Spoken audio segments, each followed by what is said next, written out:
Number 5, we've got a guy that as a passer doesn't compare to Kelly, but it's the running threat that moves him into this elite top 5. He's a guy that thought about leaving UCLA, going to the NFL, and of course we're talking about Brett Hundley, who completed 67% of his passes, 3,000 yards, 24 touchdowns, 9 picks. Really runs it as well. We saw the long strides against Virginia Tech in the Sun Bowl. 161 yards rushing against the Hokies. Really tore them to shreds. 730 yards rushing on the season and 11 touchdowns. Brett Hundley, don't let the 67% completion percentage fool you. He needs to work on throwing the football. He's not nearly accurate enough to take his game to the next level, but he's got all the ability. He measures up in terms of stature, in terms of arm strength, and in terms of running, both as an elusive runner, as a speed runner, and a big, strong kid that can break tackles. Brett Hundley could have a huge season, as well the Bruins in 2014. At number 4, we've got a guy that's certainly been on the radar all over the place as a top-flight recruit, blue chip prospect, then becoming a freshman starter in Columbus, Ohio. And he's won a lot of big football games, but still waiting for him to reach the very pinnacle of college football. And again, this guy's name has been out there for a long time, it seems. Braxton Miller at Ohio State.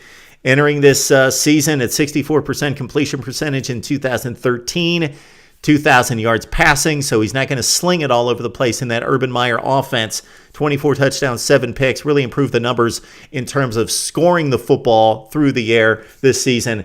1,000 yards, 12 touchdowns.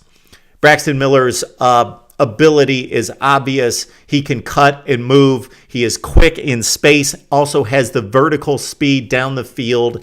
So as a runner, there was no question what his ability is.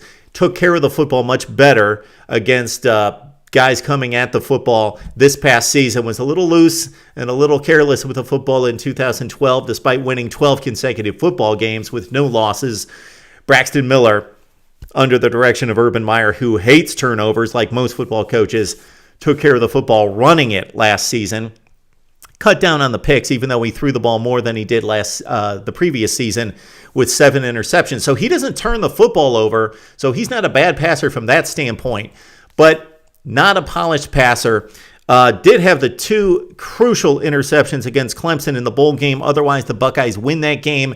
And it was actually the first interception that does not get the attention because of the time of game. It was still a ball game, third quarter, but he made a horrible play deep in his own end in trying to beat 2 Clemson cornerbacks to the sideline and threw it against his body and made a lame throw that was picked off. That was crucial as Clemson came back for the win against the Buckeyes. And then, of course, Ohio State still had a chance to win that game on the final drive after the interception by the Buckeyes. Turned it over again with a poor read, didn't see the guy, and threw it down the middle of the field, got it picked off to end the game. Really had a bad stretch of football late in the season against teams like Michigan. Did not have a good showing there. And against some lesser teams down the stretch in the Big Ten, Braxton Miller really faltered down the stretch. So we're waiting for him to really put it all together, but based on the ability, and again, can't detract from the record at 24-2, Braxton Miller at number 4 out of Ohio State. At number 3, we've got a guy that I really wanted to see play once we got to the tougher competition late in the season. Bryce Petty out of Baylor completely threw up ridiculous numbers against some horrible defenses, as Baylor really needs to step it up when it comes to the non-conference slate, schedule some people to play outside the Big 12.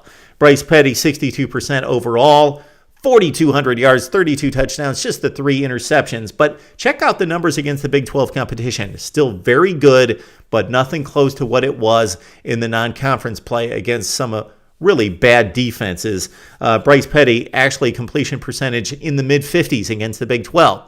So we hit the tougher competition and wasn't able to deliver quite the video game type numbers in that situation. But still, this is a big, strong kid at 235 pounds. He can make all the throws, and he's a big kid who has excellent speed. He can run it out of the pocket. He's not a prototypical dual threat guy, but Bryce Petty's a very accomplished passer. And again, Threw it all over the place against Oklahoma, delivered there against Central Florida in the bowl game. Well, his defense completely let him down, but he put up 42 against a marginal Central Florida defense. We like Bryce Petty, but I'm going to be interested to see him really deliver against the big teams coming up here in 2014. Bryce Petty, number 3 out of Baylor. Now we get to our final two, and these guys are just freaks as athletes and running the football, passing the football. Marcus Mariota, who burst onto the scene as a freshman, delivered a top 5 ranking for Oregon, won most of the big football games, had the letdown against Stanford, but the Stanford pass rush was all over him. And I don't want to say that he took a step back in 2013, but I'm going to say that Mariota took a step to the side. Again, look at the Stanford game, and I know that Cardinal defense really came to play. They are fundamentally as sound as anybody in the country, and they have better skill and athleticism than they're given credit for.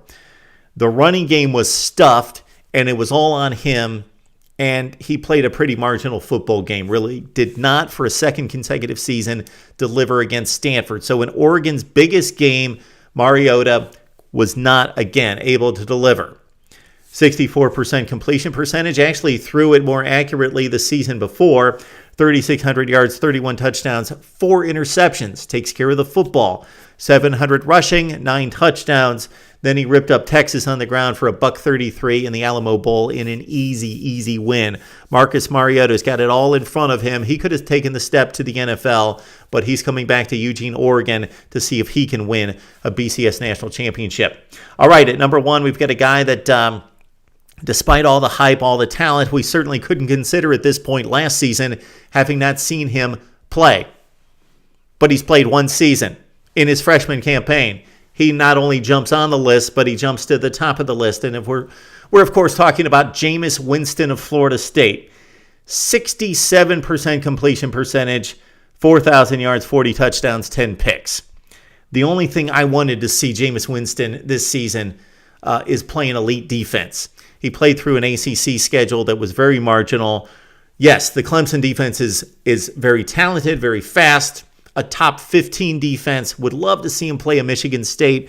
That would have been phenomenal. But Jameis Winston, pretty much from the opening night on Labor Day weekend, stepping onto the field against Pitt on the road as a freshman. Not the most hostile environment or the best defense in college football, but still, game 1 starter on the road, national television, and the ball barely hit the ground. And then he started to light it up with the game-changing type plays, with the jaw-dropping kind of plays that hit the top 10 lists all over the place every week. The play against Maryland where he ran into like 3 guys and then he just kind of slung the football on the money and beat 2 defenders in the end zone with a pylon stick to the wide receiver was amazing. Again, this guy delivered time and time again. And then when it came down to maybe not one of the top 10 defenses in the country, but an SEC defense and a defense that proved to be better than we thought, he again, after a rough first half, almost similar to Connor Cook, he could have wilted, he could have folded when he had to play the big boys, but he stepped up in the second half and he really made it happen and delivered on the final drive and made all the throws to win the national championship for Florida State. So again, Jameis Winston's our number 1 quarterback out of Florida State. That's the top 10.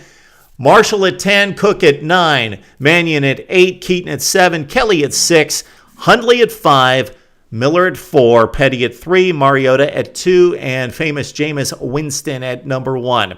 That's our top 10 here on Mark Rogers TV. Would love to hear what you have to say. Tell us your top 10. Where did we miss it? Who did we miss? Who should have jumped into this list? Who doesn't deserve to be on this top 10 list? We need to hear from you.